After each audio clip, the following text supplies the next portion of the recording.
interview, I told him how much I loved all of them and considered them friends and would never plot against them. If you really mean what you say, then show me, he said, clearly aroused. Unfortunately, this was a familiar scene to me, and there in the trailer, I apologized to him for anything I might have done, and even for things I had not done. And he forgave me. After my apology, Irv, we returned to the set together. He let Ja, Keisha, and everyone know that it was cool for me to stay and that the entire situation had been a misunderstanding. I was back in, and no matter what it cost me, mainly my dignity and self respect, happy to be there. It was evident to me that Keisha thought of me as being less than her. In her mind, I could easily be discarded, as no doubt many girls had been before. However, on that day, her seniority over me was overridden. From that day on, Keisha and I would have a silent feud. Not only did she replace me on the video set, I replaced her as Gotti's lover. It's funny how back then our disdain for each other seemed eh, important and just, but in retrospective, we weren't that different at all. We were both smart women who deserved so much more than feuding about who stayed on a video shoot and who got priority in Gotti's bed. The rest of the video went off without a hitch. John and I resolved our past issues and even posed for pictures together while unbraided his hair in the Gucci. I was back with the ink by the end of the shoot. I was sure that I had gained a few enemies in the other girls, but I'd also gained my friend in the Dave Myers, who looked out for me professionally. My next few videos would be strictly for Dave Myers, but soon I found myself working with many other prominent directors and artists in the business. The next high-profile video I would appear in would be Mystical's Danger. Directly, girl, leave me alone. Um, Game from da. My next video would be directly for Dave Myers. But soon I found myself working with many other prominent directors and artists in the business. The next high profile, I would appear in Mystical's Danger, directed by Little X. This single was the much awaited follow up to the mega hit Shake Your Ass. By the time I figured out that the only video to go out for me were those that I would get regular daytime spins on MTV and BET. Being with G had taught me a lot about the music industry and the economics of it. At that time, the budgets for videos were massive, many reaching into the millions. The most popular an artist became, the more the radio spins he had, the more MTV and BET spins, the more likely he would be in the top 10 Billboard. Once an artist reached that type of status, even with just one precious single, the budget became more substantial, and I would do most outrageous things possible to be those kind of videos. Whatever other girls wouldn't wear, I would wear. Whatever the other girls wouldn't do, I was up for. I knew such a behavior would increase my worth as a performer, and therefore I would be able to command more money above and below the table while pleasing both the artist and the label alike. On the particular shoot, the conditions were harsh.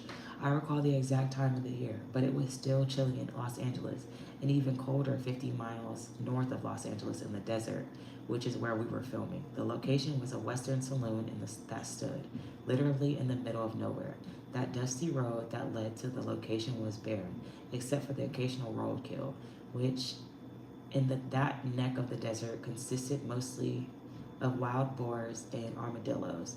It was the 40 degrees that line was whipping around in about 15 miles an hour. We were all miserable. However, I had a job to do. When it came time to choose our wardrobe, the stylist had been asking a few girls if they were willing to wear pasties with their Western inspired outfits and boots. Every girl refused. I was one of those last girls to get dressed. I had been busy speaking with Mystical, who I met months before Limitage in Beverly Hills. Hermitage, however you say it. By this time, he and I had been closely acquainted and had spent many days and nights together around town. So by the time I got to the wardrobe trailer, there was very few items left in it, and nothing that could be deemed shocking, which is what I was looking for. Then the stylist asked the question, "What do you think about these?" In her hands lay two Gold Star pasties. I saw it for a moment to think of the ramification of wearing gold stars over my nipples. Minutes later, with the scent of Eureka in the air, I smiled. I loved them. I covered myself with a long, plush white robe that I had gotten from L'Hermitage. The other girls would not see the outfit I was wearing before the filming began. I waited around for hours and even fell asleep while waiting for my scenes. Then finally, the reveal. I could sense the overwhelming tension in the room as I dropped my bathrobe and hopped onto the top of the table to dance. The other girls, as usual, were both shocked and appalled, and maybe even a little disgusted. But only Mystical got on to the set and saw my outfit. He gave me his stamps of approval. Not only was I wearing the gold star pasties, but also chaps with only ostrich skin thong underneath so that my rear was fully exposed. If shocking was what I was going for, I had outdone myself for the remainder of the shoot. I continued to perform and receive the majority of the attention from both Little X and Mystical, as well as the full attention of the MTV camera crew and the reporter who made a film documentary called Where Sex Goes Pop. Once the camera crew reported caught my glimpse of my outrageous costume, all of the attention the cameras were focused on me. At one point, the manager of singer Nivea, who was featured on the single, complained to the camera crew that his artist was the star and she was not being interviewed, yet I was. It was a testament to the old adage, the sex sells. The rest of the shooting day, the following day went smoothly. They hated on my girl so hard. By the end of it all, I knew that I had again created and sustained many enemies with the core group of girls who worked on many of the same videos as me. Most women on the video shoots are professional women who are represented by top commercial agencies. As I said before, it is very rare for a principal model to talk to an artist, and many of the times they look down on the artist. I was breaking all the rules.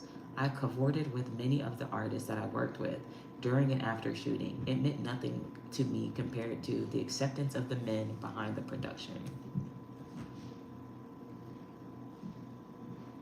I'm on like the last part.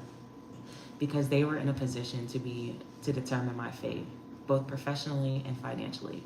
Little X seemed impressed. Hold on, I'm about to move real quick because I'm almost done. I have like literally.